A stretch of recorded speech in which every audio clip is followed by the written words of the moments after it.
BC కులగణన చేయాలని తెలంగాణ హైకోర్టులో బీసీ రాష్ట్ర సంక్షేమ సంఘం అధ్యక్షులు సత్యనారాయణ పిటిషన్ దాఖలు చేశారు.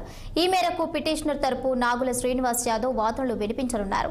3 నెలల బీసీ కులగణన చేయాలని, కులగణన చేసి నివేదిక సమర్పించాలని ప్రభుత్వానికి హైకోర్టు ఆదేశాలు జారీ చేసింది. ఆంధ్రప్రదేశ్ ప్రధాన న్యాయమూర్తి గారు పెట్టి ఈరోజు ఒక స్పష్టమైన ఆదేశాన్ని రాష్ట్ర ప్రభుత్వానికి ఇవ్వడం జరిగింది.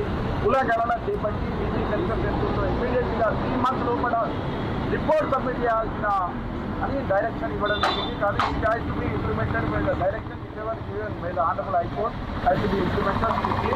అది ఖచ్చితంగా అడ్వకేట్ జనరల్ గారు కూడా సానుకూల స్పందించడం జరిగింది. ఆయన కూడా క్లియర్గా చెప్పడం జరిగింది కోర్టు వారికి.